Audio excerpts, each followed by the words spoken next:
ਇਨਸਾਨ ਦਾ ਜੰਮਣ ਭੋਗ ਹੋਵੇ ਨਾ, ਉਹ ਚਾਹੇ ਜਿੱਦਾਂ ਦਾ ਵੀ ਮਰਜ਼ੀ ਹੋਵੇ, ਯਾਦ ਤਾਂ ਉਹ ਆਉਂਦਾ। ਪਿੰਡ ਜਿਹੜਾ ਹੈਗਾ ਨਾ, ਉਹ ਜਨਾਬ ਗਲੀ ਇੱਕ ਮਕਾਨ ਤੇ ਚੜ੍ਹਨਾ, ਸਾਰੇ ਮਕਾਨਾਂ ਪਰ ਫੈਲਾ ਇਹਨਾਂ ਦੀਆਂ ਗਲੀਆਂ ਤੀਆਂ। ਸਾਡਾ ਘਰ ਤਾਂ ਜਨਾਬ ਮਸਜਿਦ ਦੇ ਪਿਛਲੇ ਪਾਸੇ। ਆਪਣੇ ਘਰ ਪਰਦੇਸੀਆਂ ਵਾਂਗੂ ਪਰਤਣ ਦਾ ਅਹਿਸਾਸ ਕਿਉਂ ਹੈ?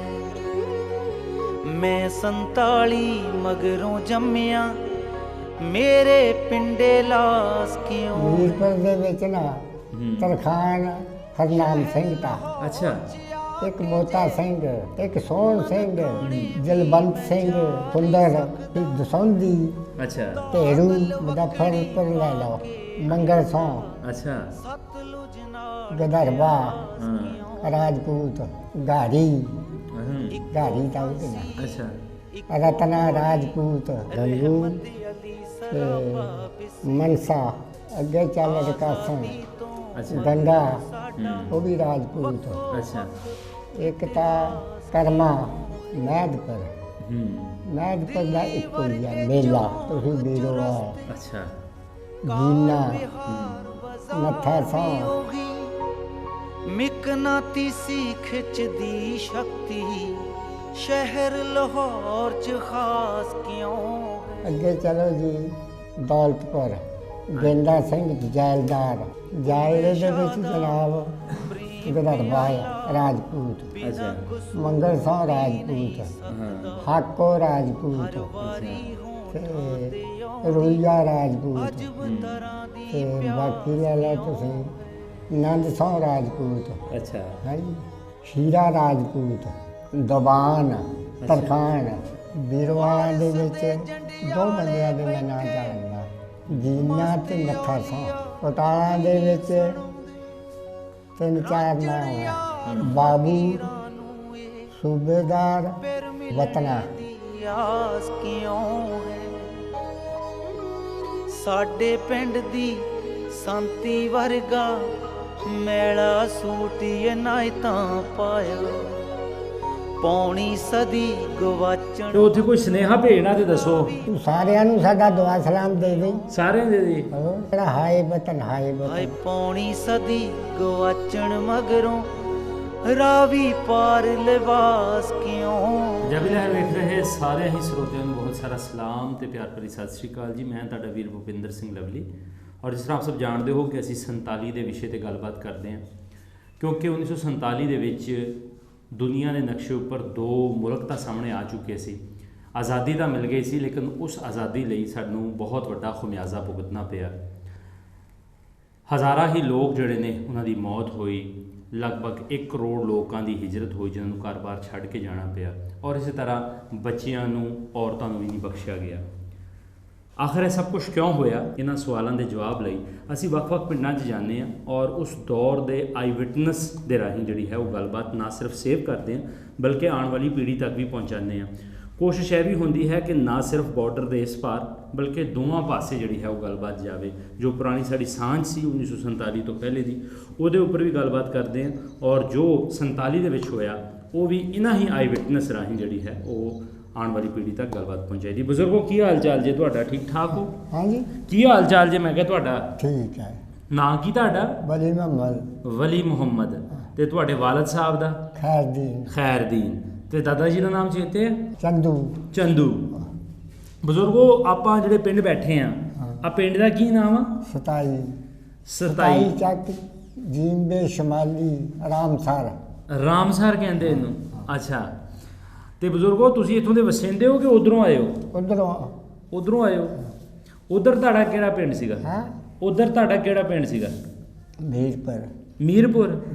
ਮੀਰਪੁਰ ਕਿਹੜਾ ਤਹਿਸੀਲ ਕਿਹੜੀ ਲੱਗਦੀ ਸੀ ਇਹਨੂੰ? ਨਵਾਂ ਸ਼ਹਿਰ। ਨਵਾਂ ਹੁਣ ਸ਼ਹਿਰ। ਤਾਂ ਜ਼ਿਲ੍ਹਾ ਬਣ ਗਿਆ। ਅੱਛਾ, ਨਵਾਂ ਸ਼ਹਿਰ, ਠੀਕ ਹੋ ਗਿਆ। ਜਲੰਧਰ। ਜਲੰਧਰ ਦੇ ਲਾਗੇ ਦੇ? ਜਲੰਧਰ ਜ਼ਿਲ੍ਹਾ ਤਾਂ।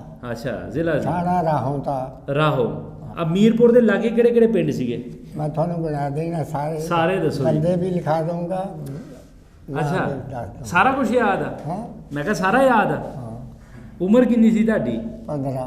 15 ਸਾਲ। ਅੱਛਾ, ਤੇ ਕੀ ਕਰਦੇ ਸੀ ਉਦੋਂ? ਆਹੀ ਜ਼ਿਮੀਂਦਾਰ ਆਈ। ਅੱਛਾ, ਉਸ ਵੇਲੇ ਕਰਦੇ ਸੀ ਜ਼ਿਮੀਂਦਾਰ? ਪੜ੍ਹੇ ਵੀ ਹੋ ਕਿ ਨਹੀਂ? ਨਹੀਂ, ਮੈਂ ਨਹੀਂ ਪੜ੍ਹਿਆ। ਅੱਛਾ, ਪੜ੍ਹੇ ਨਹੀਂ ਹੋ।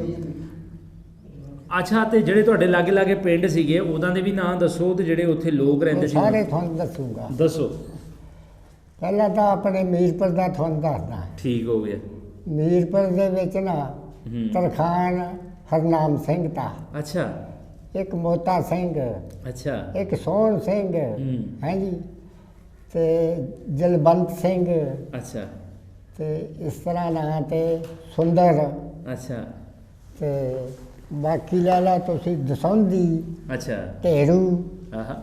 ਹਾਂਜੀ, ਤੇ ਇਹ ਲੈ ਲਾ ਤੁਸੀਂ ਇਹ ਤਰਖਾਣ ਤੇ, ਹਾਂਜੀ। ਹੂੰ। ਹੁਣ ਦੂਸਰੇ ਪਿੰਡ ਚੱਲਾਂ। ਚਲੋ ਜੀ ਦੂਸਰੇ ਪਿੰਡ। ਮੁਜ਼ੱਫਰਪੁਰ ਲੈ ਲਓ, ਮੰਗਲ ਸੌ, ਅੱਛਾ। ਗਦਰਬਾ, ਹਾਂ। ਰਾਜਪੂਤ, ਅੱਛਾ। ਤੇ ਉਧਰ ਗਾੜੀ, ਹੂੰ। ਗਾੜੀ ਦਾ ਉਹਦੇ ਨਾਲ ਅੱਛਾ ਰਤਨਾ ਰਾਜਪੂਤ, ਅੱਛਾ।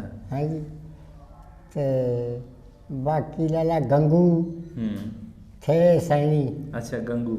ਹਾਂ। ਸਹੀ।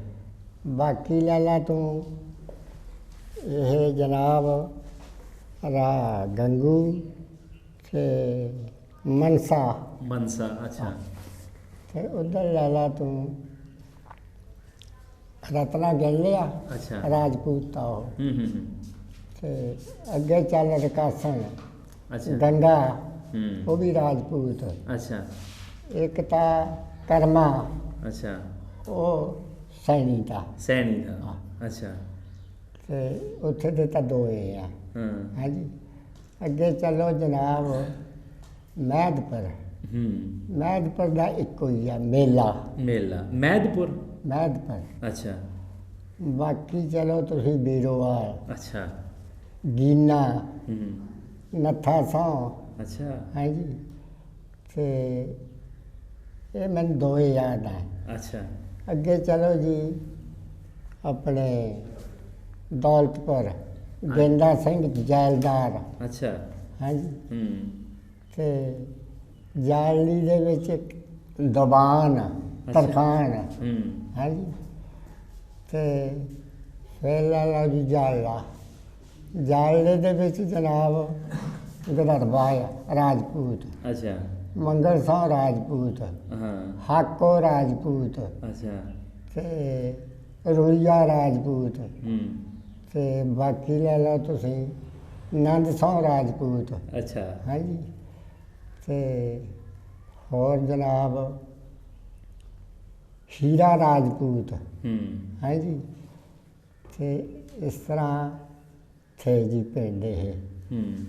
ਤੇ ਹੋਰ ਜੇ ਕਹੋ ਦਿਖਾਣਾ, ਹੋਰ ਦੱਸੀ ਜਾਓ ਦੱਸੀ ਹਾਂ। ਜਾਓ, ਜਿੰਨੇ ਯਾਦ ਆ ਦੱਸੀ ਜਾਓ ਤੁਸੀਂ। ਇਹ ਕੋਲ ਕੋਲ ਦੇ ਪਿੰਡਾਂ ਦੀਆਂ ਭੁੱਲ ਵੀ ਗਏ ਵਿੱਚੋਂ, ਅੱਛਾ। ਉਸ ਵੇਲੇ ਤਾਂ ਸਾਰੇ ਥੇ ਨਾ ਹਾਂ। ਯਾਦ, ਹੁਣ ਅਕਲ ਵੀ ਕੁਛ ਕਮਜ਼ੋਰ ਹੋ ਗਈ ਆ, ਉਮਰ ਜ਼ਿਆਦਾ ਹੋ ਗਈ। ਉਮਰ ਜ਼ਿਆਦਾ, ਹੂੰ। 80-90 ਸਾਲ ਨੂੰ ਤਾਂ ਟੁੱਕਿਆ, 90 ਨੂੰ, ਆਹੋ 90 ਪਹੁੰਚ ਚੱਲੇ। ਹਾਂ। ਤੇ ਇਸ ਤਰ੍ਹਾਂ ਨਾ ਇੰਨੇ ਕੁ ਥੇ। ਹੂੰ। ਬਾਕੀ ਆ ਪਿੰਡਾਂ ਦੇ ਨਾਮ ਮੈਨੂੰ ਥੋੜੇ ਦੁਬਾਰਾ ਦੱਸ ਦਿੰਦੇ ਹੋ, ਕਿਹੜੇ ਕਿਹੜੇ ਪਿੰਡ ਸੀ ਲਾਗੇ? ਸਿਰਫ ਪਿੰਡਾਂ ਦੇ ਨਾਮ। ਮੁਜ਼ੱਫਰਪੁਰ ਇੱਕ, ਮੁਜ਼ੱਫਰਪੁਰ। ਰਕਾਸਣ 2, ਅੱਛਾ। ਮਜੂਰ 3, ਹਾਂ। ਤੇ ਰਾਣੇਵਾਲ ਬਾਗ 4, ਅੱਛਾ। ਮਜਾਰੇ, ਹੂੰ। ਬਬਰ ਤੇ ਉੱਥੇ ਅੱਛਾ। ਇਹ ਜਾਲਾ ਰਾਜਪੂਤਾਂ ਦਾ ਤਾ, ਅੱਛਾ। ਤੇ ਬਾਕੀ ਜਿਹੜਾ ਥਾ ਦੌਲਤਪੁਰ, ਹਾਂ। ਉਹ ਤੁਹਾਡੀ ਬਰਾਦਰੀ ਸੀ। ਅੱਛਾ। ਤੇ ਅੱਗੇ ਲੈ ਲਾ ਜਾਲੀ ਦੇ ਵਿੱਚ ਇੱਕ ਘਰ ਤਾ ਤਰਖਾਣਾ ਦਾ, ਅੱਛਾ। ਦੀਵਾਨ ਤਾ ਉਹਦੇ ਨਾਲ, ਹੂੰ। ਤੇ ਬੀਰੋਵਾਲਾਂ ਦੇ ਵਿੱਚ 2 ਬੰਦਿਆਂ ਦੇ ਮੈਂ ਨਾਂ ਜਾਣਦਾ, ਜੀਨਾ ਤੇ ਨੱਥਾ ਸੌ। ਦੀਨਾ ਦਿਨ था ਸੀ। ਅੱਛਾ। ਉਟਾਲਾਂ ਦੇ ਵਿੱਚ 3-4 ਨਾਮ ਆ, ਹੂੰ। ਬਾਬੂ, ਸੂਬੇਦਾਰ, ਤੇ 2 ਹੋਰ ਆ, ਹਾਂਜੀ, ਵਤਨਾ, ਵਤਨਾ। ਹਾਂਜੀ, ਹਾਂ। ਤੇ ਇੱਕ ਹੋਰ ਤਾ ਹੂੰ। ਅੱਛਾ। ਭੁੱਲ ਵੀ ਗਏ ਨਾ ਆਹੋ। ਵਿੱਚੋਂ। ਤੇ ਤੁਹਾਡੇ ਪਿੰਡ ਤੋਂ ਨਵਾਂ ਸ਼ਹਿਰ ਜਿਹੜਾ ਸੀ, ਹਾਂ, ਉਹ ਕਿੰਨਾ ਦੂਰ ਸੀ? 6 ਮੀਲ। 6 ਮੀਲ ਲਾਗੇ ਹੀ ਸੀ ਮਤਲਬ? ਹਾਂ। ਅੱਛਾ। ਤੇ ਇਹ ਜਿਹੜੇ ਤੈਨੂੰ ਮੈਂ ਪਿੰਡ ਗਣਾਣਾ ਆਪਣੇ ਆਲੇ ਦੁਆਲੇ ਦੇ ਆ ਇਹ। ਅੱਛਾ। ਹਾਂ। ਤੇ ਕੀ ਖਾਂਦੇ ਤੇ ਕੀ ਹੋ ਤੁਸੀਂ? ਸਾਰਾ ਹੈਂ? ਕੁਝ ਤੁਹਾਨੂੰ ਨਾਂ ਅੱਜ ਵੀ ਯਾਦ ਆ? ਹਾਂ, ਮੈਂ ਕਿਹਾ ਖਾਂਦੇ ਕੀ ਉਹ ਸਾਰੇ ਨਾਂ ਤੁਹਾਨੂੰ ਅੱਜ ਵੀ ਫਰ ਯਾਦ ਆ? ਉਹ ਵਜ੍ਹਾ ਅਸੀਂ ਚਾਰਦੇ ਹੁੰਦੇ ਤੇ ਡੰਗਰ। ਅੱਛਾ ਸਿਆਣਿਆਂ ਨੇ ਕਹਿਣਾ ਮੱਝਾਂ ਲੈ ਜਾ ਫੇਰ ਲਿਆ। ਅੱਛਾ ਉਹ ਆਲੇ ਦੁਆਲੇ ਪਿੰਡਾਂ ਦੇ ਨਾਂ ਤਾਂ ਜਾਣਦੇ ਤੇ, ਹਾਂ ਹੈ ਨਾ, ਸਹੀ। ਬੰਦਿਆਂ ਨੂੰ ਵੀ ਜਾਣਦੇ ਤੇ। ਹਾਂ ਆਹ, ਇਸ ਤੇ ਤਰ੍ਹਾਂ। ਇਹਨਾਂ ਨਾਲ ਵਸੇਬ ਕਿਦਾਂ ਦਾ ਸੀਗਾ? ਹਾਂ ਇਹਨਾਂ ਲੋਕਾਂ ਨਾਲ ਆਲ ਦੁਆਲ ਦੇ ਪਿੰਡਾਂ ਦੇ ਨਾਲ ਹਾਂ। ਵਸੇਬ ਕਿਸ ਤਰ੍ਹਾਂ ਦਾ ਸੀ, ਰਹਿਣ ਸਹਿਣ? ਬੜਾ ਵਿਸੇਬਤਾ। ਅੱਛਾ ਹਾਂ ਜਿਵੇਂ ਈਦ ਆਣੀ, ਗਮੀ ਖੁਸ਼ੀ ਆਣੀ, ਹੈ।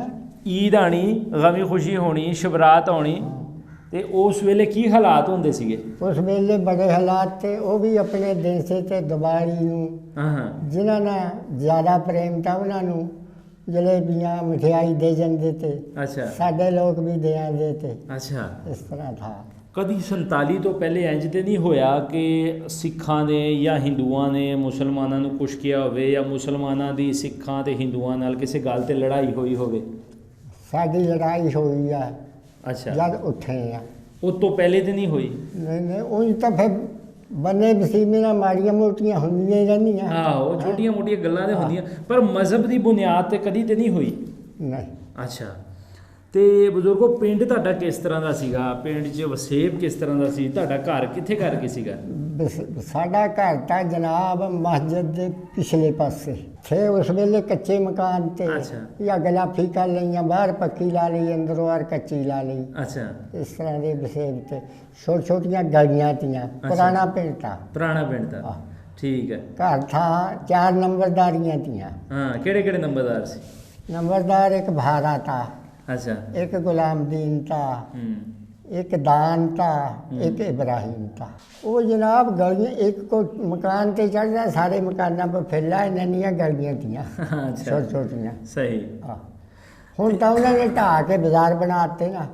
ਗਏ ਹੋ ਤੁਸੀਂ ਬਾਅਦ 'ਚ? ਹਾਂ ਬਾਅਦ 'ਚ ਗਏ ਹੋ? ਨਹੀਂ ਦੱਸਦੇ ਆ। ਅੱਛਾ ਦੱਸਦੇ ਆ, ਠੀਕ ਠੀਕ ਠੀਕ, ਸਹੀ ਹੋ ਗਿਆ। ਤੇ ਬਜ਼ੁਰਗੋ 47 'ਚ ਕੀ ਹੋਇਆ ਸੀ? ਵੰਡ ਵੇਲੇ ਕੀ ਹੋਇਆ ਸੀ? ਕਿਉਂ ਉਠਾ ਲਿਆ ਤੁਹਾਨੂੰ ਉਹਨਾਂ ਨੇ? ਸਾਨੂੰ ਉਹਨਾਂ ਨੇ ਉਠਾਲਿਆ ਇਹ ਹੈ, ਹਕੂਮਤਾਂ ਦੇ ਜੋ ਹੋ ਗਏ ਤਬਾਦਲੇ, ਅੱਛਾ ਫਿਰ ਉੱਠਣਾ ਹੀ ਪੈਣਾ ਤਾਂ।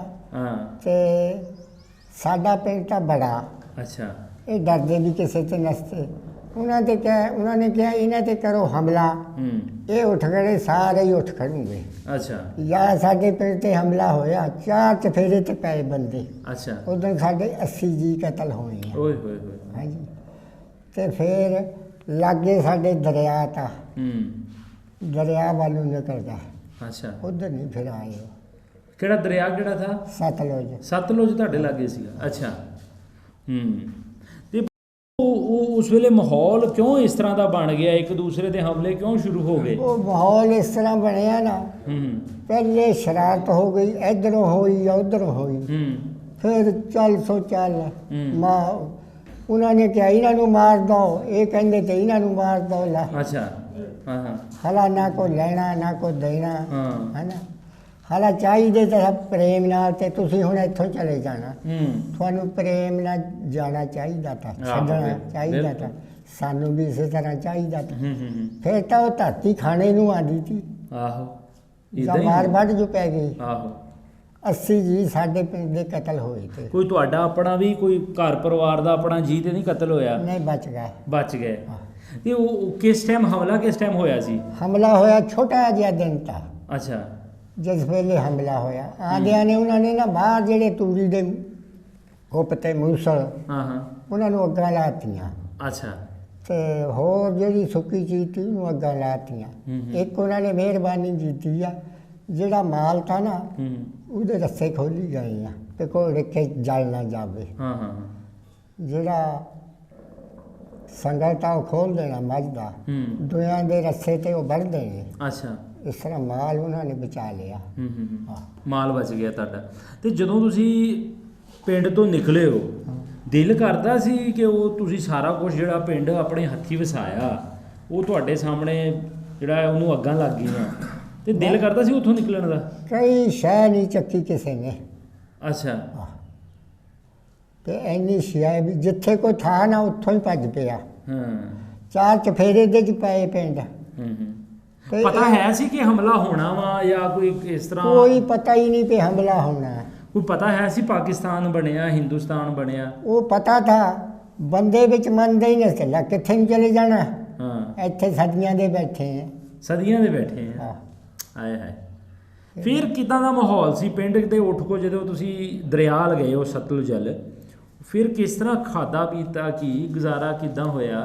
ਮੈਂ ਤੁਹਾਨੂੰ ਦੱਸਦਾ, ਉੱਥੋਂ ਨਿਕਲੇ ਦਰਿਆ ਦੇ ਕਿਨਾਰੇ ਚਲੇ ਜਾ। ਅੱਛਾ।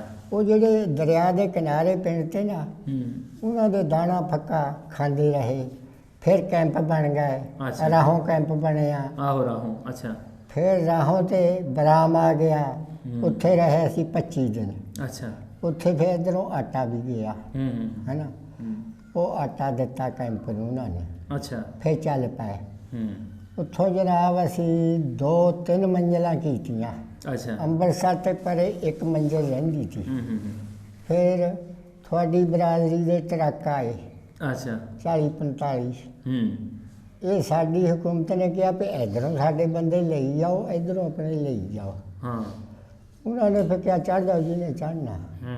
ਉਹ ਫਿਰ ਜਿੰਨੇ ਕਿਤੇ ਚੜ੍ਹ ਹੋਇਆ ਚੜ੍ਹ ਗਏ। ਉਹ ਫਿਰ ਲਾਹੌਰ ਆ ਗਏ। ਹਾਂਜੀ। ਲਾਹੌਰ ਤੇ ਜਨਾਬ ਅਸੀਂ ਫਿਰ ਇੱਥੇ ਆਏ। 26 ਚ 27 ਚੱਕ। ਹਾਂ, ਫੈਸਲਾਬਾਦ। ਫੈਸਲਾਬਾਦ ਤੇ ਫਾਰਮ ਦਿੱਤੇ ਜ਼ਮੀਨ ਦੇ, ਉਹਨਾਂ ਨੇ ਇੱਥੇ ਦੇ ਕੱਢ ਦਿੱਤੇ, ਇੱਥੇ ਆ ਗਏ। ਅੱਛਾ। ਸਹੀ। ਤੇ ਬਜ਼ੁਰਗੋ ਫਿਰ ਨਾ ਤੁਹਾਡੇ ਕੋਲ ਉਦੋਂ ਕੋਈ ਲੀੜੇ, ਨਾ ਤੁਹਾਡੇ ਕੋਲ ਕੋਈ ਪੈਸੇ, ਨਾ ਕੋਈ ਖਾਣ ਪੀਣ ਦਾ ਸਮਾਨ, ਕਿੱਦਾਂ ਜੀ ਬਸਰ ਕਿੱਦਾਂ ਹੋਇਆ ਤੁਹਾਡਾ? ਬਸ ਅੱਲਾ ਅਸਰਈਆ। ਅੱਛਾ। ਮਰਦੇ ਖਾਤੇ ਆ ਗਏ। ਆ ਗਏ। ਤੇ ਇੱਥੇ ਵੈਸੇ ਜਿਹੜੇ ਪਿੰਡ ਤੁਸੀਂ ਬੈਠੇ ਹੋ 27 ਦੇ ਵਿੱਚ, ਇੱਥੇ ਵੀ ਕੋਈ ਸ਼ੈ ਨਹੀਂ ਛੱਡੀ ਇਹਨਾਂ ਨੇ। ਆ ਪਾਰ ਦੇ ਲੋਕਾਂ ਨੇ ਨਾ, ਆ ਜਿਹੜੇ ਬਸ਼ਿੰਦੇ ਤੇ ਵਿਚਾਲੇ ਨਹਿਰੇ ਆ 2 ਮਰਬੇ ਚ, ਇੰਨਾ ਦਾਣਾ ਨਹੀਂ ਛੱਡਿਆ, ਸਭ ਲੈ ਗਏ। ਤੇ ਉਹਨਾਂ ਨੇ ਕੀ ਲਿਜਾਣਾ ਤਾਂ ਇੱਕ ਗੱਡੇ 'ਤੇ ਕਿਆ ਘਰ ਦਾ ਸਮਾਨ ਲੱਦਾ ਲੈਣਾ। ਹਾਂ, ਇਹ ਸਿੱਖਾਂ ਦਾ ਪਿੰਡ ਸੀ ਇਹ ਵਾਲਾ? ਅੱਛਾ। ਆ ਸਾਰਾ ਤੋੜੋ ਤੋੜ ਸਿੱਖਾਂ ਦਾ ਪਿੰਡ ਤਾਂ। ਆ ਮੇਰਾ ਖਿਆਲ ਹੈ ਦਰਿਆ ਦੇ ਪਰਲੇ ਬੰਨੇ ਸਾਰੇ ਮੁਸਲਮਾਨ ਆ ਤੇ ਉਰਲੇ ਬੰਨੇ ਸਾਰੇ ਸਿੱਖ ਹੈ ਜੀ। ਆ ਨਹਿਰ ਦੇ, ਸੌਰੀ, ਦਰਿਆ ਕਹਿੰਦੇ। ਸਹੀ। ਤੇ ਇਹ ਜਿਹੜਾ 27 ਚੈੱਕ ਆ, ਇਹਦੇ ਲਾਗੇ ਕਿਹੜੇ ਕਿਹੜੇ ਪਿੰਡ ਆ ਵੈਸੇ? ਆ ਹੁਣ ਆਹੋ, ਇਹਦੇ 2 ਛੱਬੀਆਂ।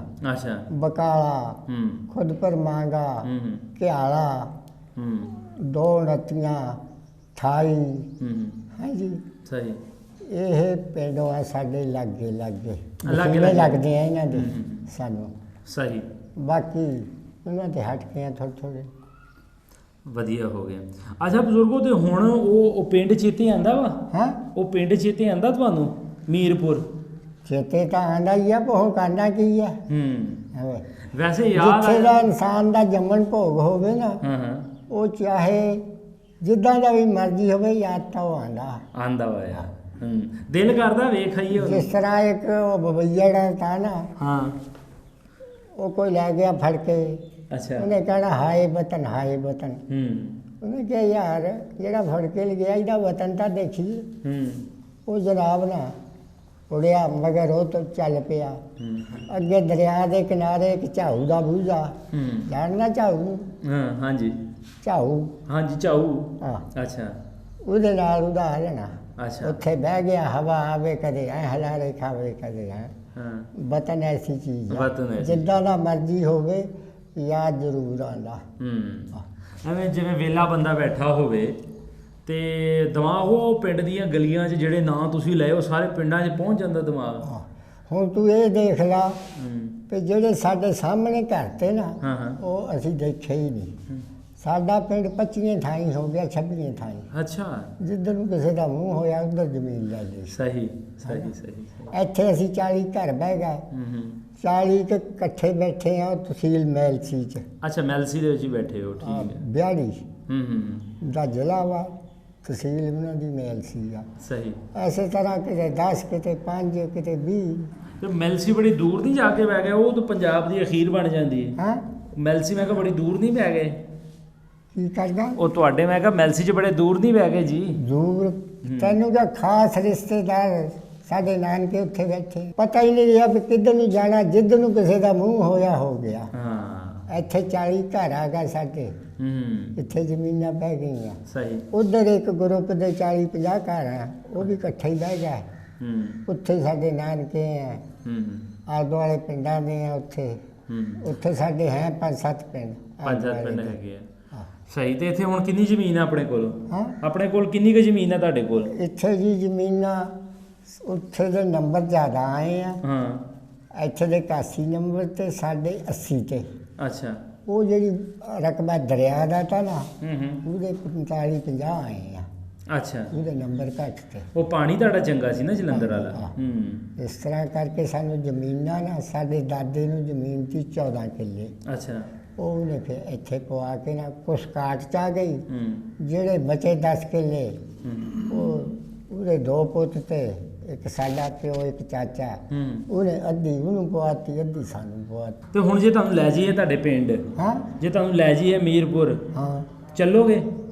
ਹੋਰ ਇੱਕ ਦਿਨ ਇੱਕ ਬੰਦੇ ਨੂੰ ਮੈਂ ਕਿਹਾ ਤਾਂ, ਮੈਂ ਕਿਹਾ ਚੱਲੀਏ। ਅੱਛਾ। ਕਹਿੰਦਾ ਕਰ ਲਾਂ ਸਲਾਹ। ਕਰਦੇ ਹਾਂ ਸਲਾਹ। ਠੀਕ ਹੈ, ਚਲੋ ਘਰੇ ਸਲਾਹ ਕਰਕੇ ਦੱਸਣਾ ਫਿਰ। ਹਾਂ ਚਲੀਏ ਫਿਰ? ਚਲੇ ਚੱਲਾਂਗੇ। ਅੱਛਾ। ਤੇ ਬਜ਼ੁਰਗੋ, ਵੈਸੇ ਵੇਲਾ ਕਿਹੜਾ ਚੰਗਾ ਸੀ? ਉਹ ਵੇਲਾ ਚੰਗਾ ਸੀ ਕਿ ਅੱਜ ਦਾ ਵੇਲਾ ਚੰਗਾ? ਹਾਂ ਮੈਂ ਕਿਹਾ ਵੇਲਾ ਕਿਹੜਾ ਚੰਗਾ ਸੀ? ਮੈਂ ਤੁਹਾਨੂੰ ਦੱਸਦਾ। ਹੂੰ। ਇੱਧਰ ਜਿਹੜਾ ਹੈ ਨਾ, ਇੱਧਰ ਹੈ ਆਰਾਮ ਤਲਬੀ। ਅੱਛਾ। ਉੱਧਰ ਬਾਈ ਤੀ ਖੂਹਾਂ ਦੀ। ਆਹੋ। ਦੇਖੇ ਹੋਣੇ ਆ ਬੋਕੇ ਆਹੋ। ਬੜੇ ਬੜੇ, ਹੂੰ। ਉਹਨਾਂ ਦੀ ਬਾਈ ਤੀ। ਹੂੰ। ਇੱਥੇ ਨਹਿਰੀ ਪਾਣੀ ਆ ਅੱਛਾ। ਤੇ ਇੱਥੇ ਜਨਾਬ 60 70 ਮਣ ਕਿੱਲਾ ਵੀ ਝੜਦਾ ਆਹ। ਕਣਕ ਦਾ। ਹਾਂ। ਹੈ ਨਾ, ਕਪਾਹਾਂ ਵੀ ਹੁੰਦੀਆਂ, ਕਮਾਦ ਵੀ ਹੁੰਦੇ ਆ, ਜਿੱਦਾਂ ਦਾ ਮਰਜ਼ੀ। ਹਾਂ। ਤੇ ਉਧਰ? ਹੈ ਉਧਰ ਨਹੀਂ ਹੁੰਦਾ ਸੀ? ਉਧਰ ਕਪਾਹ ਕੋਈ ਨਾ ਸੁਣ। ਕਪਾਹ ਤੇ ਨਹੀਂ ਹੁੰਦੀ ਸੀ, ਲੇਕਿਨ ਬਾਕੀ ਤੇ ਸਾਰਾ ਕੁਝ। ਬੀਜਦੇ ਹੀ ਤੇ। ਹੂੰ। ਹੈ ਜੀ। ਤੇ ਉਧਰ ਕਮਾਦ ਹੁੰਦੇ ਤੇ, ਹੂੰ। ਕਣਕ, ਛੋਲੇ, ਮਸਰੀ, ਮਾਂ, ਛਲੀਆਂ, ਸਹੀ। ਇਹ ਸੌਦੇ ਹੁੰਦੇ ਤੇ। ਸੌਦੇ ਹੁੰਦੇ ਸੀ। ਉਹ ਜ਼ਮੀਨ ਜਿਹੜੀ ਸਾਡੀ ਉਤਲੀ ਸੀ ਨਾ, ਹਾਂ। ਉਹ ਬਹੁਤ ਭਾਰੀ ਸੀ। ਅੱਛਾ। ਸਹੀ। ਤੇ ਉੱਥੇ ਕੋਈ ਸੁਨੇਹਾ ਭੇਜਣਾ ਤੇ ਦੱਸੋ। ਹਾਂ ਮੀਰਪੁਰ ਵਾਲਿਆਂ ਨੂੰ ਕੋਈ ਸੁਨੇਹਾ ਦੇਣਾ ਤੇ ਦੱਸੋ। ਕੋਈ ਨਹੀਂ ਸੁਨੇਹਾ ਹੁਣ। ਹਾਂ। ਕੋਈ ਸਲਾਮ ਦੁਆ ਕੋਈ ਪਿੰਡ ਵਾਸੀਆਂ ਨੂੰ। ਆਪਣਾ ਉਹ ਸਾਡਾ ਜਾਣੂ ਨਾ ਰਿਹਾ ਕੋਈ। ਹੁਣ ਪਿੰਡ ਤੇ ਦੁਆ- ਤੁਹਾਡਾ ਨਾ। ਹਾਂ ਪਿੰਡ ਤੇ ਤੁਹਾਡਾ ਸੀ ਨਾ। ਪਿੰਡ ਤਾਂ ਸਾਡਾ ਤਾਂ। ਤੇ ਫਿਰ ਤੂੰ ਸਾਰਿਆਂ ਨੂੰ ਸਾਡਾ ਦੁਆ ਸਲਾਮ ਦੇ ਦੇ। ਸਾਰਿਆਂ ਦੇ ਜੀ। ਹੋਰ ਚਲੋ ਜੀ, ਸਾਰਿਆਂ ਨੂੰ ਤੁਹਾਡਾ ਸਲਾਮ। ਹਾਂ ਭਾਈ। ਠੀਕ ਹੋ ਗਿਆ, ਤੁਹਾਡਾ ਦੁਆ ਸਲਾਮ ਸਾਰਿਆਂ ਨੂੰ ਪਹੁੰਚਾ ਦਿੰਦੇ ਆ। ਬਜ਼ੁਰਗੋ, ਤੁਹਾਡਾ ਬਹੁਤ ਬਹੁਤ ਸ਼ੁਕਰੀਆ। ਤੁਹਾਡੇ ਨਾਲ 4 ਗੱਲਾਂ ਕਰਨੀਆਂ ਸੀਗੀਆਂ, ਤੁਹਾਡੇ ਕੋਲ ਜਿਹੜੀਆਂ ਗੱਲਾਂ ਬਾਤਾਂ ਉਸ ਵੇਲੇ ਦਾ ਵਸੇਬ ਅੱਜ ਸੀ। ਜਾਣਾ ਨਹੀਂ ਹੈਗਾ। ਅੱਜ ਨਹੀਂ ਜਾਣਾ? ਨਹੀਂ। ਚਲੋ ਜੀ, ਅੱਜ ਇੱਥੇ ਰਹਿੰਦੇ ਤੁਹਾਡੇ ਕੋਲ। ਰਾਤ ਰਹੋ ਸਾਡੇ ਕੋਲ। ਠੀਕ ਹੋ ਹੈ ਗਿਆ। ਨਾ, ਸਵੇਰੇ ਜਿੱਥੇ ਕਹੋ ਤੁਹਾਨੂੰ ਪਹੁੰਚਾ ਦੇਵਾਂਗੇ। ਬੜੀ ਮਿਹਰਬਾਨੀ, ਸ਼ੁਕਰੀਆ। ਲਓ ਜੀ, ਇਹ ਪਿਆਰ ਭਰੀਆਂ ਗੱਲਾਂ ਦਾ ਮਕਸਦ ਹੀ ਸਿਰਫ ਇਹ ਹੈ ਕਿ ਉਸ ਵੇਲੇ ਦਾ ਜਿਹੜਾ ਮਾਹੌਲ ਸੀ ਉਹ ਆਪਣੇ ਆਉਣ ਵਾਲੀ ਪੀੜ੍ਹੀ ਤੱਕ ਪਹੁੰਚਾਉਂਦੇ ਹਾਂ, ਦੋਵਾਂ ਪੰਜਾਬਾਂ ਤੱਕ ਉਹ ਗੱਲਬਾਤ ਜਿਹੜੀ ਹੈ ਉਹ ਰੱਖਦੇ ਹਾਂ। ਤੁਸੀਂ ਵੀ ਕੋਸ਼ਿਸ਼ ਕਰੋ ਕਿ ਜਿਹੜੇ ਸਾਡੇ ਸਰੋਤੇ ਆ ਉਹਨਾਂ ਦੇ ਅੱਗੇ ਬੇਨਤੀ ਹੈ ਕਿ ਕਮੈਂਟ ਬਾਕਸ ਦੇ ਵਿੱਚ ਜ਼ਰੂਰ ਸਾਨੂੰ ਦੱਸ ਦਿਆ ਕਰੋ ਕਿ ਕਿਹੜੇ ਸਵਾਲਾਤ ਅਸੀਂ ਬਜ਼ੁਰਗਾਂ ਕੋਲ ਪੁੱਛ ਸਕਦੇ ਹਾਂ, ਜਾਂ ਕਿਉਂਕਿ ਇਹ ਇੱਕ ਸਰਚ ਹੈ, ਇੱਕ ਕੋਸ਼ਿਸ਼ ਹੈ। ਇਸ ਕੰਮ ਦੇ ਵਿੱਚ ਕੋਈ ਵੀ ਬੰਦਾ ਪੂਰਾ ਨਹੀਂ ਹੁੰਦਾ। ਜੇ ਤੁਸੀਂ ਸਾਨੂੰ ਕਮੈਂਟ ਬਾਕਸ ਦੇ ਵਿੱਚ ਦੱਸ ਦਿਓ ਕਿ ਫਲਾਣੇ ਥਾਂ ਬਜ਼ੁਰਗ ਹੈਗੇ ਨੇ, ਜਾਂ ਤੁਸੀਂ ਇਹਨਾਂ ਕੋਲ ਇਹ ਸਵਾਲਾਤ ਵੀ ਪੁੱਛ ਸਕਦੇ ਹੋ, ਅਤੇ ਉਹਦੇ ਉੱਪਰ ਵੀ ਆਪਾਂ ਗੌਰ ਫਿਕਰ ਕਰ ਸਕਦੇ ਹਾਂ। ਇਹਨਾਂ ਕਹਾਣੀਆਂ ਦਾ ਮਕਸਦ ਕਿਸੇ ਜ਼ਾਤ, ਕਿਸੇ ਧਰਮ, ਕਿਸੇ ਮੁਲਕ ਦੇ ਖਿਲਾਫ ਕੋਈ ਗੱਲਬਾਤ ਕਰਨਾ ਬਿਲਕੁਲ ਨਹੀਂ ਹੈ, ਬਲਕਿ ਪੁਰਾਣੀ ਜਿਹੜੀ ਸਾਡੀ ਸਾਂਝ ਸੀ, ਜਿਹੜੀ ਰਹਿਤਲ ਸੀ, ਉਹਦੇ ਬਾਰੇ, ਜਿਹੜਾ ਸਾਡਾ ਸੱਭਿਆਚਾਰ ਸੀ, ਉਹਦੇ ਬਾਰੇ ਗੱਲਬਾਤ ਕਰਦੇ ਹਾਂ। ਅੱਜ ਦੇ ਇੰਟਰਵਿਊ ਵਾਸਤੇ ਅਸੀਂ ਸੁਰਜੀਤ ਸਿੰਘ ਹੋਠੀ USA ਨਿਵਾਸੀ, ਉਹਨਾਂ ਦਾ ਨਾਲ ਦੇ ਨਾਲ ਏਡੀ ਨੱਥ ਸਾਹਿਬ ਦਾ ਸ਼ੁਕਰੀਆ ਅਦਾ ਕਰ, ਕਿਉਂਕਿ ਇਹ ਲੋਕ ਉਹ ਲੋਕ ਨੇ ਜੋ ਸਾਡੇ ਨਾਲ ਪਿਆਰ ਕਰਦੇ ਨੇ, ਔਰ ਸਾਡੇ ਵਾਸਤੇ ਇਸ ਤਰ੍ਹਾਂ ਦੀਆਂ ਕਹਾਣੀਆਂ ਜਿਹੜੀਆਂ ਨੇ, ਪਿੰਡਾਂ ਦਾ ਸਾਨੂੰ ਪਤਾ ਨਹੀਂ ਹੁੰਦਾ, ਨੈਟਵਰਕ ਇੱਥੇ ਕੰਮ ਨਹੀਂ ਕਰਦਾ, ਪਤਾ ਨਹੀਂ ਚੱਲਦਾ ਕਿ ਕਿਹੜੇ ਕਿਹੜੇ ਬਜ਼ੁਰਗ ਕਿਹੜੇ ਕਿਹੜੇ ਥਾਂ 'ਤੇ ਬੈਠੇ ਆ। ਸੋ ਇਸ ਕਰਕੇ ਅਸੀਂ ਇਹਨਾਂ ਲੋਕਾਂ ਦਾ ਵੀ ਸ਼ੁਕਰੀਆ ਅਦਾ ਕਰਦੇ ਹਾਂ ਜੋ ਸਾਡੇ ਨਾਲ ਜੁੜੇ ਹੋਏ ਨੇ ਔਰ ਸਾਨੂੰ ਵੱਖ-ਵੱਖ ਪਿੰਡਾਂ 'ਚ ਭੇਜਦੇ ਆ। ਜਦੋਂ ਅਸੀਂ ਪਿੰਡਾਂ 'ਚ ਜਾਂਦੇ ਹਾਂ, ਨਾ ਸਿਰਫ ਸਾਨੂੰ ਬਜ਼ੁਰਗ ਲੱਭਦੇ ਨੇ, ਬਲਕਿ ਉਹ ਪੁਰਾਣੀਆਂ ਥਾਵਾਂ ਦਾ ਪਤਾ ਲੱਗਦਾ ਹੈ ਕਿ ਕਿਸ ਤਰ੍ਹਾਂ ਇਹਨਾਂ ਪਿੰਡਾਂ ਦੇ ਵਿੱਚ ਲਹਿੰਦੇ ਪਾਸੇ, ਜਿਸ ਤਰ੍ਹਾਂ ਇਹਨਾਂ ਨੇ ਇਸ ਪਿੰਡ ਦਾ ਨਾਮ ਰਾਮਸਰ ਦੱਸਿਆ, ਅਤੇ ਜ਼ਾਹਰ ਹੈ ਇੱਥੇ ਵੀ ਵਸੇਨਿਆਂ ਦੇ ਵਿੱਚ ਸਿੱਖ ਹਿੰਦੂ ਲੋਕ ਜ਼ਰੂਰ ਰਹੇ ਹੁੰਦੇ ਨੇ। ਸੋ ਸਾਡੇ ਵਾਸਤੇ ਆਸਾਨੀ ਇਹ ਹੋ ਜਾਂਦੀ ਹੈ ਕਿ ਕਿਹੜੇ ਪਿੰਡ ਦੇ ਵਿੱਚ ਹਿੰਦੂ ਅਤੇ ਸਿੱਖ ਜਿਸ ਪਿੰਡ 'ਤੇ ਬੈਠੇ ਸੀਗੇ, ਔਰ ਉਹਨਾਂ ਦੇ ਜਿਹੜੀਆਂ ਥਾਵਾਂ ਸਨ, ਜਿਹੜੀਆਂ ਪੁਰਾਣੀਆਂ ਇਮਾਰਤਾਂ ਸਨ, ਜਿਹੜੇ ਗੁਰਦੁਆਰੇ ਸਨ, ਜਿਹੜੀ ਲਾਇਬ੍ਰੇਰੀ ਸਨ, ਜਿਹੜੀਆਂ ਕਿਤਾਬਾਂ ਸਨ, ਜਿਹੜੇ ਛੱਡ ਕੇ ਇੱਥੇ ਜਾ ਚੁੱਕੇ ਆ, ਉਹਨਾਂ ਤੱਕ ਪਹੁੰਚਣ ਦੇ ਵਿੱਚ ਬੜੀ ਆਸਾਨੀ ਹੋ ਜਾਂਦੀ ਹੈ। ਸੋ ਇਸ ਤਰ੍ਹਾਂ ਦੀਆਂ ਕਹਾਣੀਆਂ ਆਪ ਜੀ ਦੇ ਰੂਬਰੂ ਪੇਸ਼ ਕਰਦੇ ਰਹਾਂਗੇ। ਮਿਲਦੇ ਹਾਂ ਕਿਸੇ ਹੋਰ ਥਾਂ ਕੋਈ ਹੋਰ ਬਜ਼ੁਰਗ ਦੀ ਕਹਾਣੀ ਲੈ ਕੇ। ਰੱਬ ਰੱਖ।